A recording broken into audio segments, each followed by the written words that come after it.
And it's BBOR, Black Box Online Radio, coming to you from West Virginia at heart and the globe. And hello, everybody. Today is Thursday. That means it's time for True Crime Talk Radio in the morning, coming to you live every Tuesday and Thursday at 10:30 a.m. Eastern Standard Time. And you guys know the drill. You can hit the like button if you want, subscribe if you haven't, and drop a comment down below. True Crime Talk Radio is a segment that I do here on Black Box Online Radio, where I talk about multiple subjects within a single episode.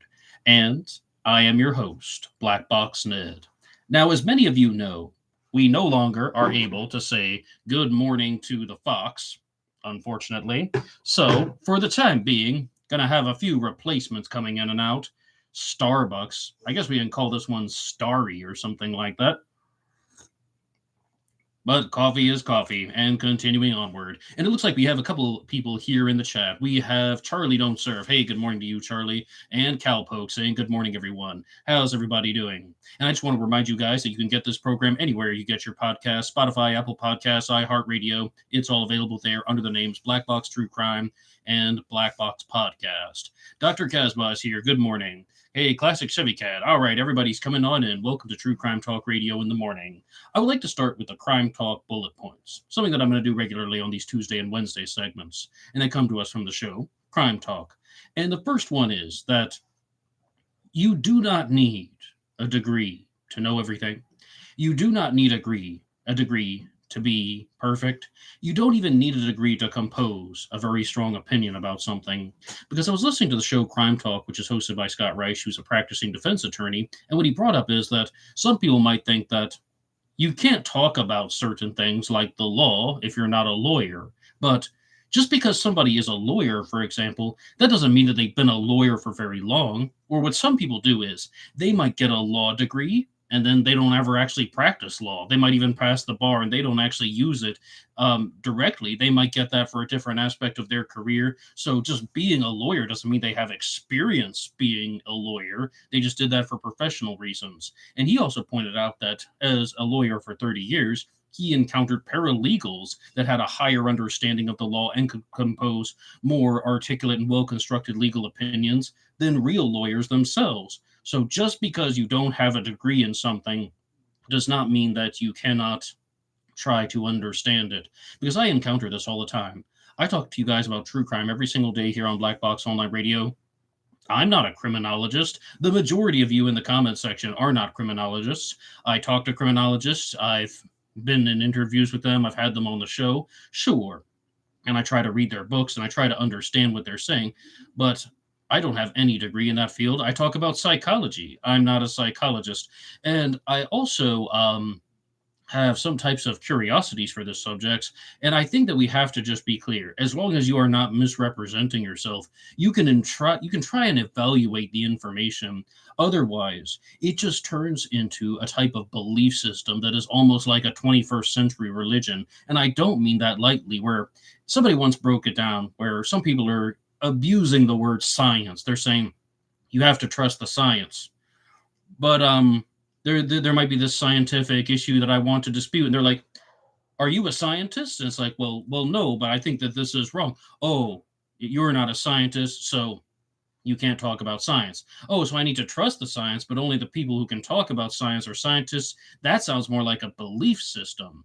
And it's the same is true with criminal psychology. The same is true with criminology. And the same is going to be true with any type of discipline. How about the law? What I just brought up there. And we have Kolchak here, catching live today. What a treat. Hey, Kolchak, you got a cheers. Starbucks on the cheap. Dr. Casbah says, funny you mentioned that. When I graduated from the police academy, recruits were told, don't trust lawyers because there's a lawyer for every lawyer. Well, this, I think, will also bring us to a different level of understanding about how the lawyers are going to understand things in a completely different way than someone who is just trying to evaluate this from a psychological standpoint. They're just like, how do I get out of trouble? And the psychologists are like, want to understand how people think. And I've had so many problems with this because even though I'm not a psychologist, just as somebody who is a true crime follower for 30 years, when I try to talk about true crime cases to people in the general public, they're just like, they get mad at the criminals. They don't even want to hear about the reasons why somebody did what they did. I'm like, whoa, now wait a second. Just because you're talking about murders, serial killers, or you're talking about mass shooters. I mean, just because these things are terrible, it does not mean we should not study them. I mean, if we're going to study human behavior, we should be studying all of it. And this also ties into something that'll be very relevant to today's episode. Perhaps some of you have heard of the Dunning-Krueger effect. I don't pretend to be an expert on it, but the Dunning-Krueger effect is something that gets horribly misrepresented in a lot of different discussions. And I'm going to share my understanding of this and how it relates to Black Box Online Radio and true crime cases, because there are four initial components. Well, let me just share it this way.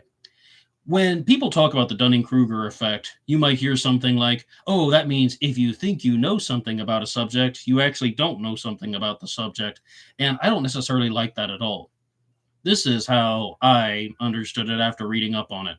It's that there are four different phases.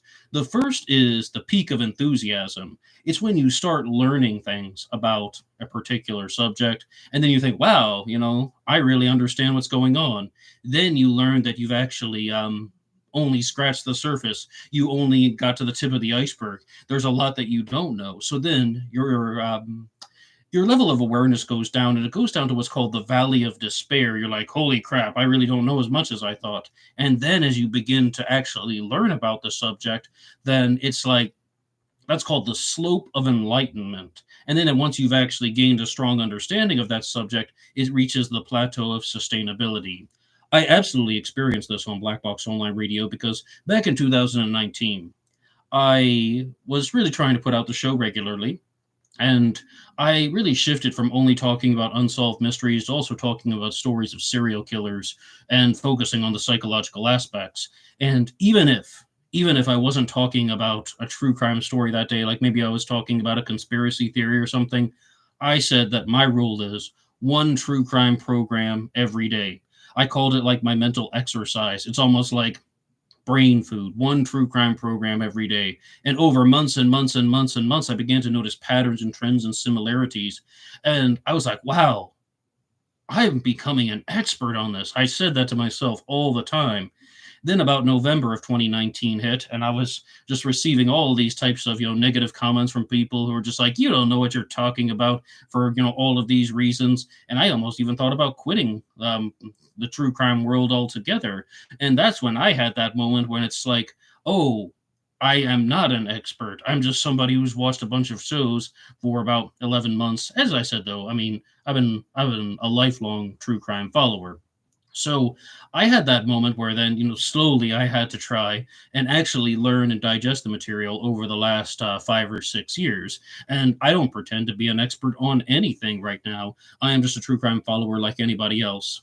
Charlie says, I just said I suffer from the Dunning-Krueger effect yesterday. Hey, Charlie, you got some cheers from cheap Starbucks coffee. And I think that's going to be very relevant to today's episode for one point that I'll get to in a second. But I told you guys I wanted to begin with the crime talk points. And the second one is that this is just almost on a completely different subject. I should have brought it up first, but sometimes a conspiracy will happen. I said conspiracy theories, right? This is from Scott Reich on Crime Talk.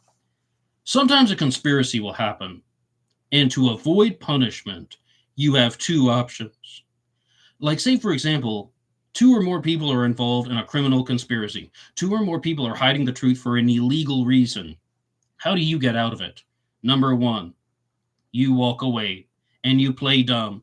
And you're just saying, I don't know anything about that. I don't know anything about that. I have no knowledge of that. You walk away and you play dumb.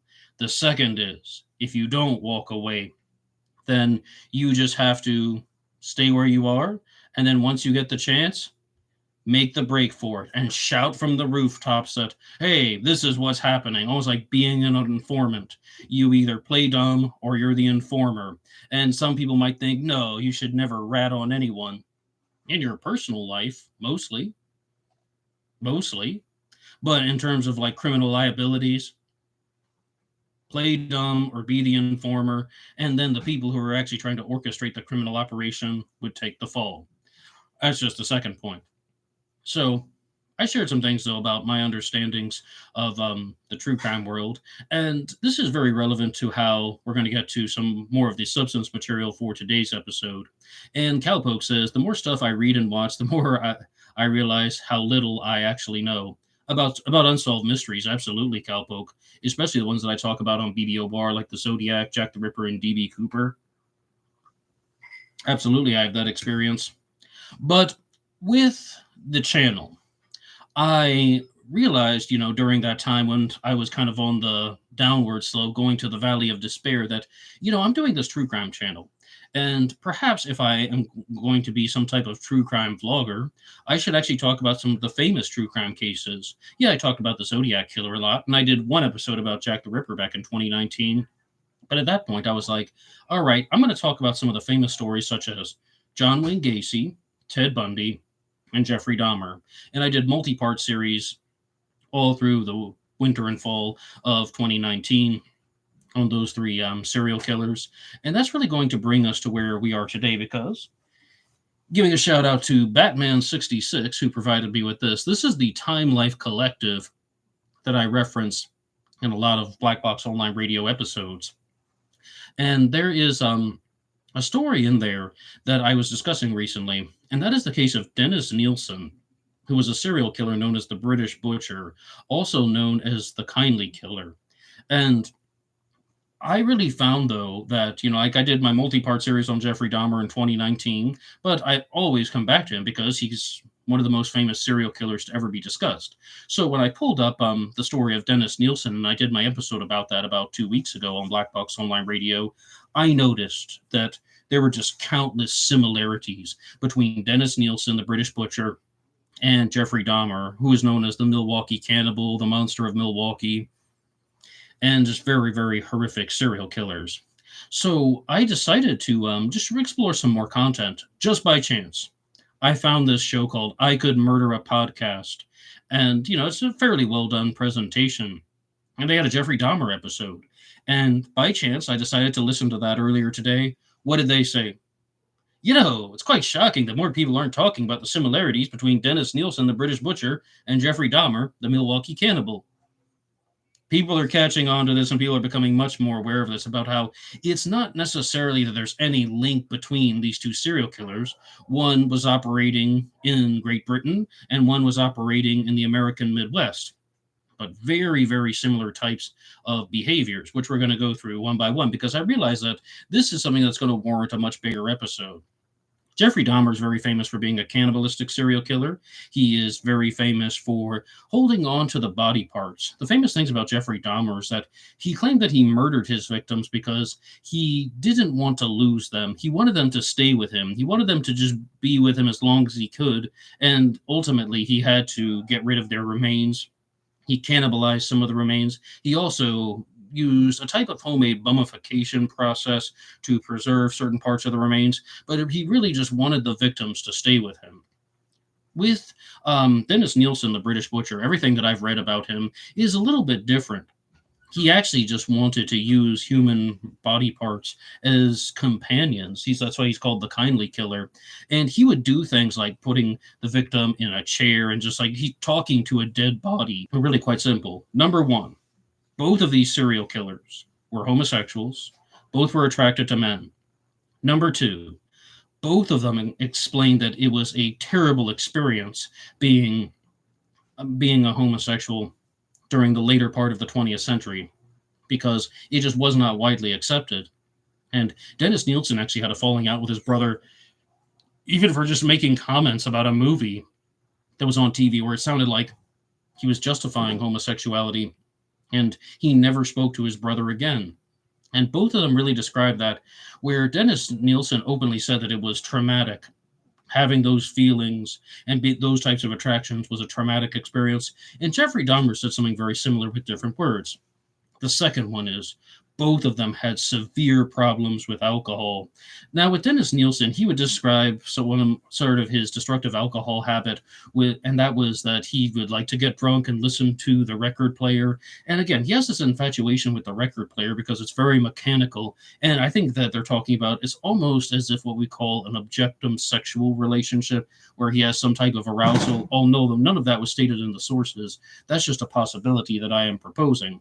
So he is very captivated by technology and objects, and he's trying to use human beings as objects.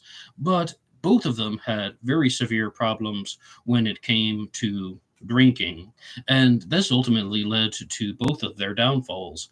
And I mean, I'm just noticing countless similarities between these two guys, and also arrogance led to their downfall, sloppiness led to their downfall, and that was ultimately how they were all captured. And Charlie says here that rotting flesh and bones, a meek civil servant confesses to the killings. Yes, that would be the case of Dennis Nielsen. He was a civil servant who worked. Again, these are people who just are able to live ordinary lives. Although Jeffrey Dahmer had absolutely terrible mental stability, he had absolutely terrible career stability. Here's even another one. Both Dennis Nielsen and Jeffrey Dahmer served in the army. Dennis Nielsen actually said that those were some of the best years of his life, but once Jeffrey Dahmer gets out of the army, he ends up living on the beach in Miami for a while, goes back to the Midwest. He's dealing with all these types of just the inability to hold a career down. And they also talked about this. And what's the documentary called? The Monster Within. Jeffrey Dahmer, The Monster Within. He was someone who was dealing with just a lack of interest in anything academic. The concept of he's not lazy, he just doesn't care. And they were saying that he could get A's in all of his classes. He just didn't want to. It was of no interest to him. And I think with the working life, it was also the same because for somebody like Jeffrey Dahmer to cannibalize human remains, to mutilate body parts, and to just store them in his Milwaukee freezer, he would have to be the type of person that is going to be fueled by a very specific set of destructive tendencies. So any type of conventional lifestyle is not going to really hold his interest. He doesn't care about a career. He doesn't care about academics. He cares about doing things for his own gratification in a destructive way and not getting caught. This relates to dopamine production in the brain. Dopamine-centered personalities are very frequent among serial killers because they do things that fuel their own excitement, that fuel their own mental reward system, that are stimulating to them, and they don't have any type of real connection to other people. And Charlie says, the name of the miniseries is DES. Des. That's the one that's about Dennis Nielsen. Des was a nickname for Dennis Nielsen. You can find it on AMC Plus and others. I've been following Nielsen for years. Dennis Nielsen did love his dog. Sorry, you see, there is a miniseries called Des. It does a great job of letting people know about Dennis Nielsen. Oh, yes, I agree with that. Dennis Nielsen did love his dog, which is kind of like a bizarre form of attachment, but not all serial killers are complete psychopaths, but even if they are, one thing that I've experienced in my journeys looking at sociopathy, psychopathy, and narcissism is that people who are psychopathic can have certain types of appreciation for people or things. I mean, let alone Dennis Nielsen is all about companionship, right? I told you he's trying to use dead bodies as companions. He wants to just have this kind of one-way, outwardly projected relationship bonding with a dog. I wouldn't think that that's too crazy. But when I was talking about the companionship of a psychopath, again, from my own readings, it seems like people can form certain types of appreciation for someone. They like being around a particular person, even if they do not experience conventional forms of empathy for them, even if they don't have strong emotional bonds with the person. They like being around that person. They think they're entertaining. They think that they are beneficial to their lives. And then people with antisocial personality disorder, people who are clinical psychopaths, can have these types of experiences. Oh, yes, I know exactly what you mean, Charlie, and I really do appreciate all of those points. Now, I told you guys on some previous episodes of True Crime Talk Radio in the morning that I have been following Radio Reddit, and I found a very similar channel out there called Snook, Snook, and unfortunately, it is not connected to the legendary Hal Snook, one of the greatest narcotics officers in the history of California, founder of the California Narcotics Officers Association, mind you. And on this channel, Snook, they shared a story that was almost beyond belief. Again, this is a confession that somebody wrote out on Reddit, and someone's just reading it off. Some of you may have even heard this because from the comment section, I could see that it was rather popular. Thanks, Starry. But as far as the confession goes, they were talking about a movie called We Need to Talk About Kevin. Has anybody seen that? I've seen that one. And if you watch the movie We Need to Talk About Kevin, it's the story of a boy who is actually abusing his mother, like is it called parental abuse in that case? But he is abusing his mother, and the mother's played by Tilda Swinton. And when I watched that movie, it stayed with me for a year. Like every day for a year, I thought about it. And I don't think it was in a good way. It's just like it's a very emotional film. But again, I don't think the film succeeded in every aspect of it. I'm sure not everybody who's listening to this has watched the movie We Need to Talk About Kevin, so I won't focus on that too much. But the boy's abusing his mother. But a key point is that he tries to put on a facade with other people, such as his father, as well as other members like classmates. He tries to convince them that he is non-threatening when he actually is, and only his mother sees his destructive side. And in this story that was shared on the Snook channel, they were very clear that they wanted to present him as someone who was destructive to everybody. From birth, he was destructive. He would cry nonstop all day, every day. He would even cry in his sleep, like making the facial expressions and moving around like he was crying when he was sleeping. And the parents had no idea what to do. They had never heard of these types of behaviors before. And they just were raising this kid for 16 years. And he was just consistently deviant, consistently violent toward them, consistently abusive. They tried therapy, they tried medication, nothing seemed to work. Then, I mean, ultimately, at one point, when the kid was 16, the mother got pregnant again, and they gave birth to another child. And at one point, though, the 16-year-old boy, he was 17 at the time, he started physically abusing the new baby. So at that point, the mother actually just lost it and started beating him to a pulp. One detail that they shared was the mother in the story was actually a martial artist, specifically in karate and boxing, and she just reached her breaking point, and she beat him to a pulp. She kicked him in the groin until her legs gave out. She gave him 2 black eyes, and then they took all their things out of the upstairs of the house, moved into the downstairs of the house that had its own private exit. They waited for him to leave, and they never saw him again, and they don't know what happened. And a lot of people were calling the story out in the comments section by saying that, hey, wait a second, there's no way this is real, this is way too fake. It's almost as if somebody has taken the storyline of We Need to Talk About Kevin and reshaped it for the Reddit audiences. They've added in a few details, but there's even one quotation that was shared in there when the husband asked the wife, after she has beaten her own son within an inch of his life, he says, "Is he dead?"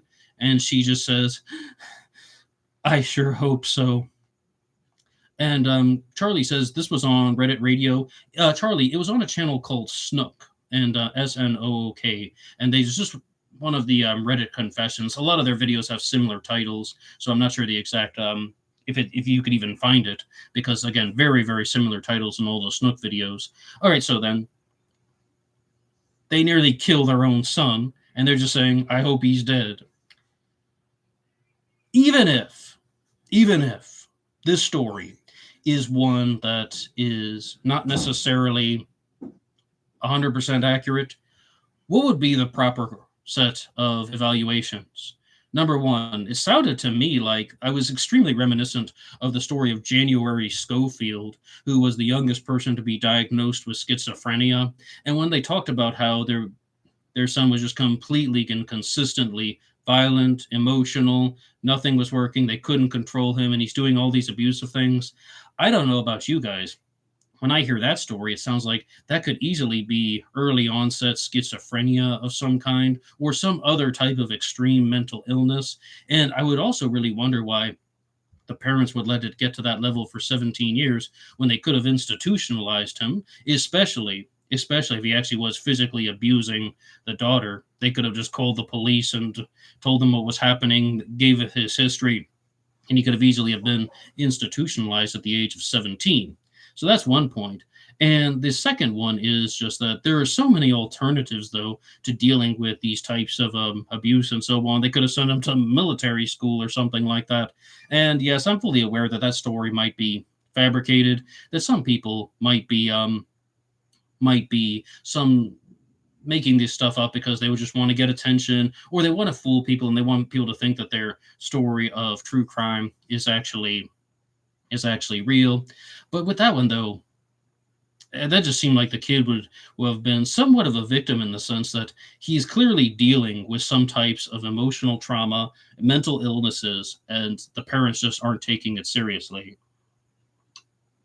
But one thing that I would like to do for this episode is I would like to continue with the Time Life Collective because there are a lot of serial killer stories out there that do not necessarily get a lot of attention, and it really is somewhat of a mystery as to why.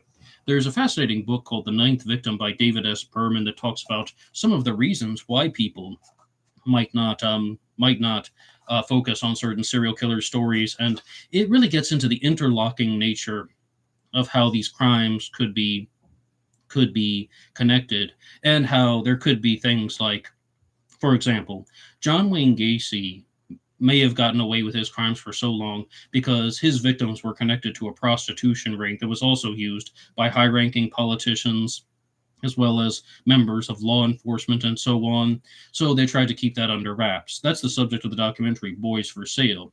And also Jeffrey Dahmer. Jeffrey Dahmer, how about him? He is trying to meet guys at gay bars, which could also be frequented by people, high ranking individuals who are leading homosexual lifestyles.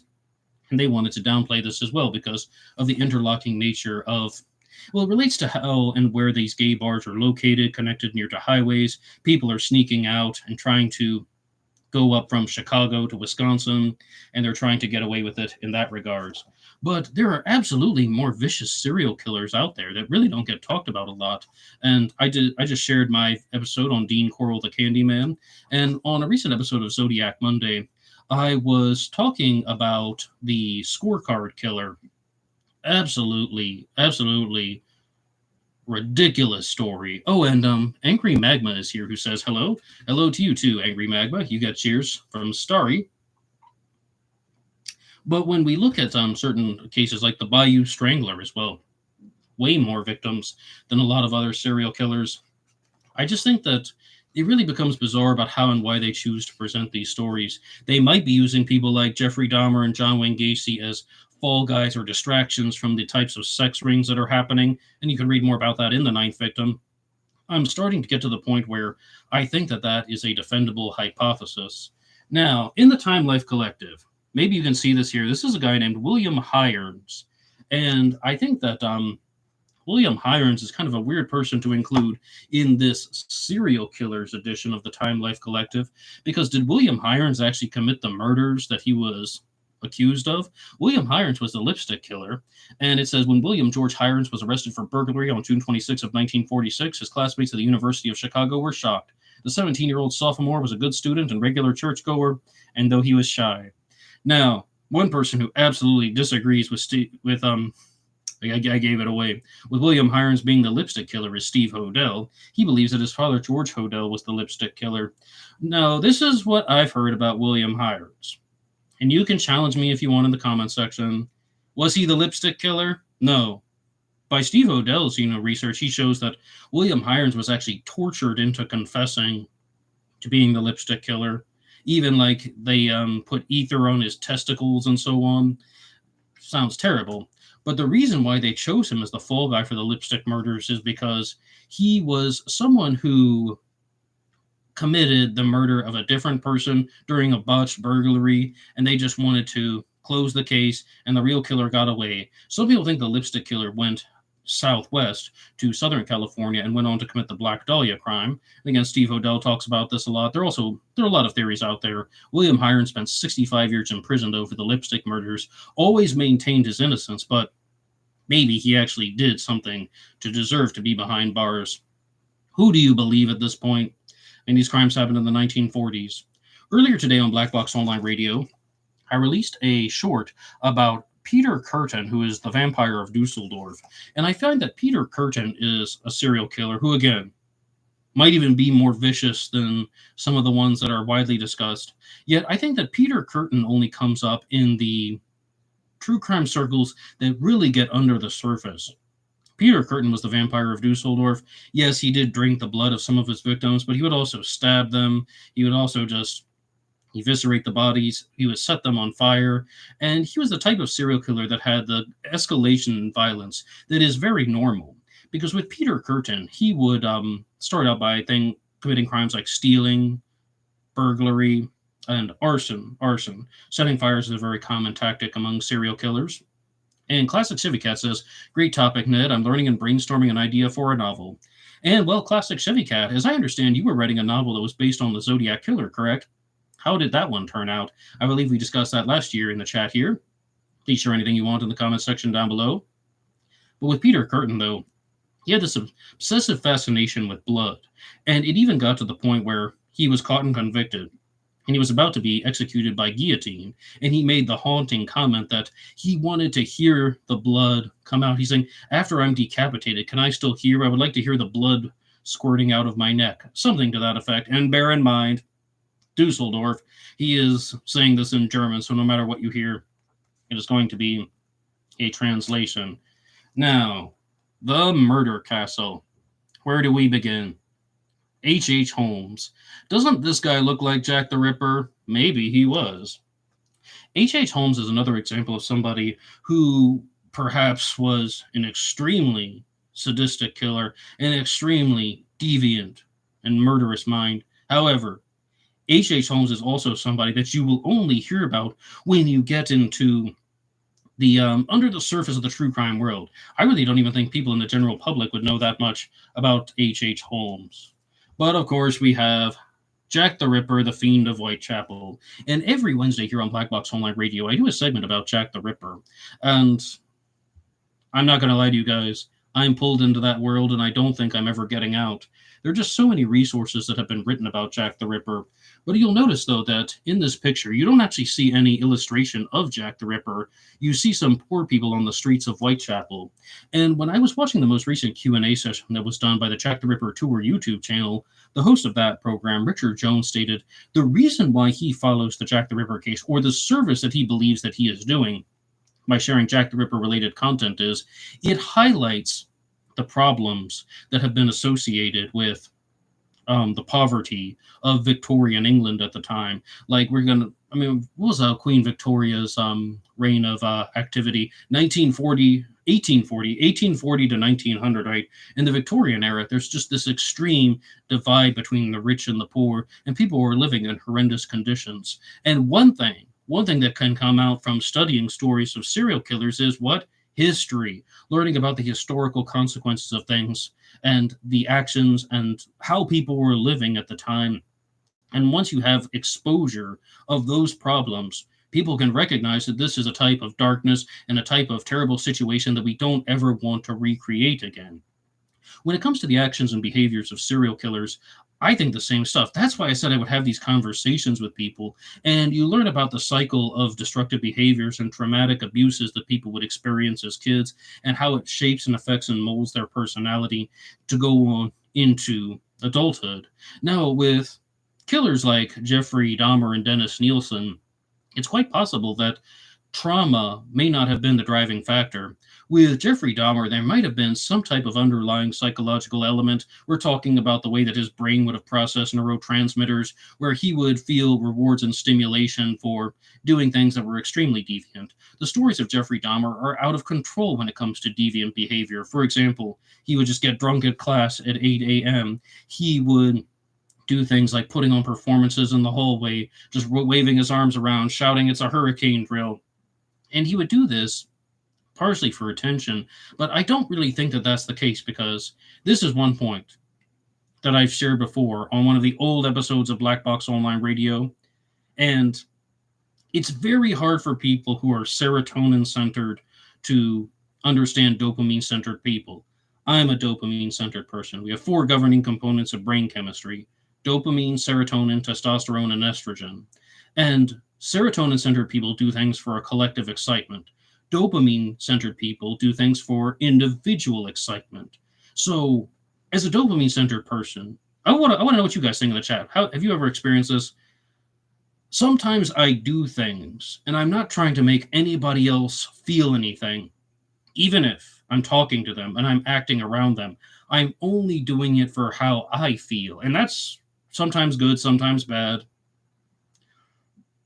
I definitely don't, push it to the extremes the way that some of these people would. So when they tell these stories of Jeffrey Dahmer about how he's trying to make his classmates laugh, maybe he's not actually trying to make them laugh. Maybe he's just behaving this way because it was very stimulating for him.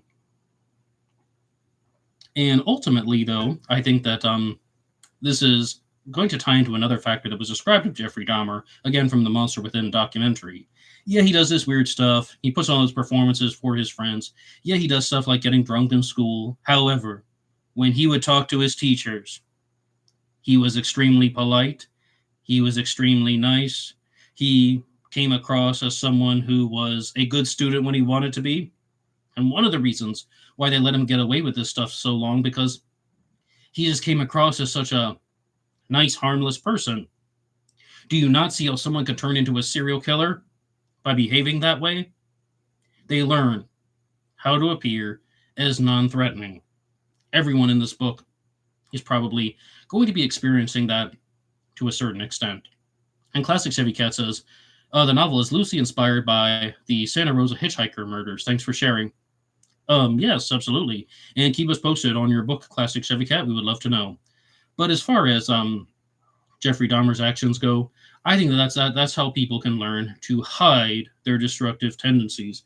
They learn that some people just aren't necessarily paying attention all the time.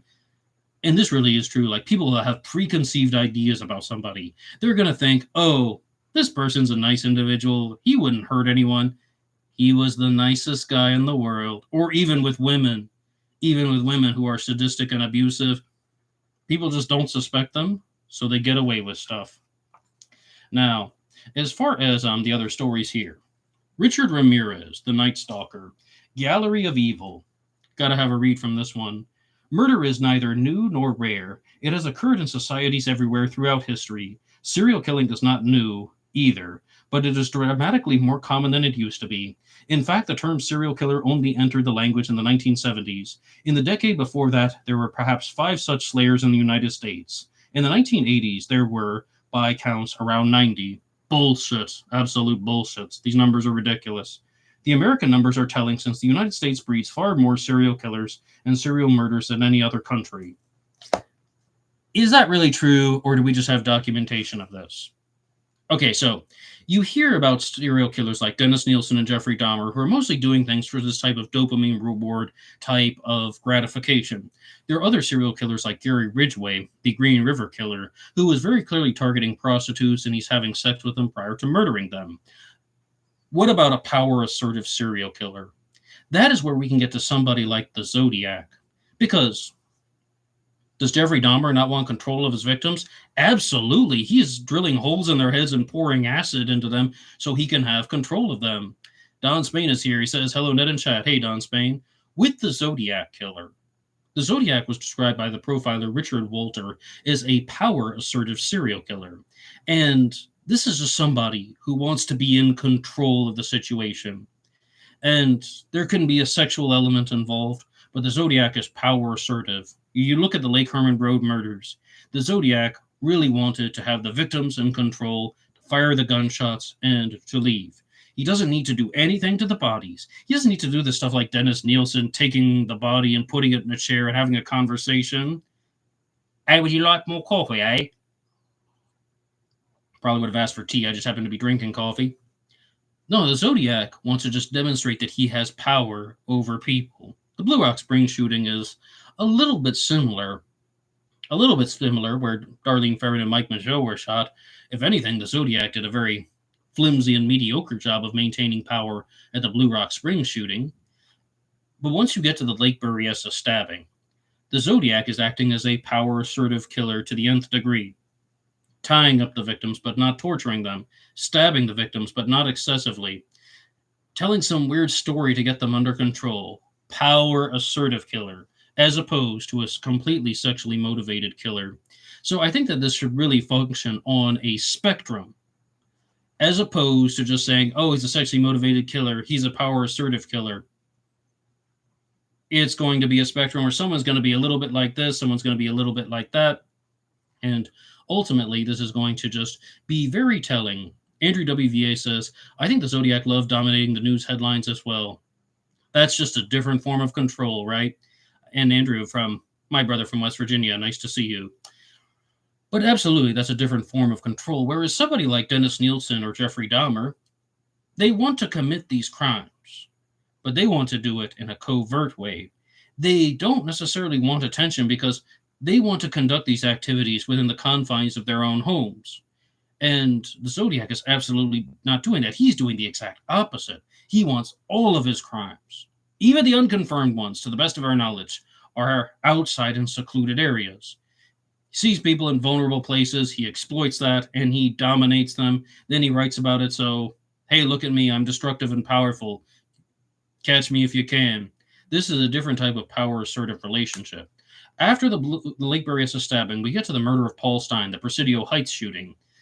Again, he's trying to prove that he can commit a murder in a populated area, walk away, and still get away with the crime. Power assertive killer. Now, it appears that the Zodiac wasn't getting some type of stimulation from committing the crimes. It appears that David Berkowitz was getting a type of sexual stimulation from committing the crimes. It appears that Ted Kaczynski was getting a sexual stimulation from committing the crimes, even though they're not making physical contact with the bodies. With a serial killer like Dennis Nielsen, the British butcher, it's really a little bit unclear. Obviously, there's gratification. Obviously, there is a sexual component. He's a sexually motivated serial killer. But again, I think that he would be a little bit less on the spectrum than somebody like Jeffrey Dahmer based on the actions and activities. Because if you read about him in the Time Life Collective and watch the documentaries, what it says very clearly is that he's doing this for the companionship more so than any type of torture or murder. And I'm going to share this quote here. This is Dennis Nielsen, and this is also something that serial killers will do. It says, I cause dreams which cause death. This is my crime. That's the quotation that they use to begin the Dennis Nielsen section. I cause dreams which cause death. This is my crime. I'm not impressed by that. That is absolute BS. Baloney. I mean, that is just somebody who was doing something illegal, completely aware of it, destructive, completely aware of it, and he is just trying to play with people's emotions. That's the concept of pulling at somebody's heartstrings to try and put people in this false sense of security. He was probably doing it his whole life, and he's trying to do it again. David Berkowitz, the son of Sam Shooter, was reported to have attempted to do this a lot. I don't know how successfully, but he attempted to try and deceive people with these types of methods. So that is ultimately where I have to stand on somebody like Dennis Nielsen. I think he's going into his ultimate days as just someone who is completely aware of what he's doing, absolutely no real remorse for anybody, and he is also just trying to create these types of emotional connections that are absolutely fabricated. No real emotional bonds, just pretending. But this episode of True Crime Talk Radio in the Morning is going to be winding down. Right now, I would like to ask everybody, do you have something that you would like to put in the chat? Do you have any final questions or any things that you're curious about in regards to serial killers? We've been talking about power assertive serial killers, sexually motivated serial killers, and just the evolution about how we think about true crime cases. We talked about the Dunning-Krueger effect, the points from Crime Talk, the Snook channel, very similar to Radio Reddit. I confess that Radio Reddit does have a nicer ring to it.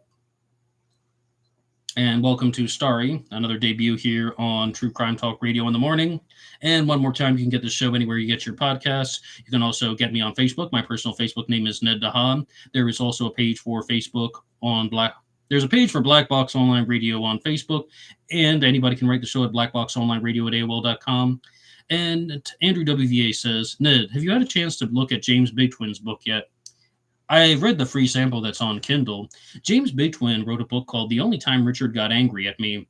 He's telling a story about how he knew Richard Gaikowski, the Zodiac killer suspect, one of the most widely discussed Zodiac killer suspects. And he looked up Richard Gaikowski after Gaik had passed away, and he was just absolutely shocked to find all these things about how he's a Zodiac killer suspect. What? The guy that I knew? And then he went through some investigative processes. I did discuss it on one of the Zodiac killer news reports recently, Andrew. That comes out every Monday. It's like at the end of the segment. and that was probably about 3 weeks ago, I think. Don't quote me on that, though. I'm going to be making a new playlist for all of the Zodiac Killer news reports, but yes, I want to read James Big Twin's book and explore that one. I think it's going to be fascinating to hear more about Geik. You see, with Zodiac Killer suspects, somebody, some of the Zodiac Killer suspects are fascinating characters. Richard Gaikowski is one of them. There's just so many different stories that I want to know more about. Some Zodiac Killer suspects are not fascinating characters, like William McDuff Andrew. I mean, he's just such an ordinary guy. I hope that Mac was not the Zodiac Killer because I defend him so much. Grunge Truck says, you see, they released the entire video of Libby and the Delphi murders. The girls were laughing at him. I did not see that. I would love to see that, actually, laughing at Richard Allen. Can't believe he almost got away with it. Cowpoke says, Ned, have you ever looked at the Hare Krishna murders? Oh, the ones from West Virginia, Cowpoke? Yes, I have looked at it, but that's going to have to be something much bigger. Maybe that can even be worked into the Tuesday segment of True Crime Talk Radio in the morning. I like to take your suggestions and move them around. And Andrew WVA says the video is 43 seconds long. You're talking about in the Delphi murder case. I'm going to have to look at that one too, because I fully admit I'm not a Delphi expert. And just recently, based on some of your recommendations, I started watching more content about Lori Vallow Daybell and that horrible story. I was telling the story from the Snook channel about somebody who almost murdered their son. Well, Lori Vallow went way beyond almost murdering her children.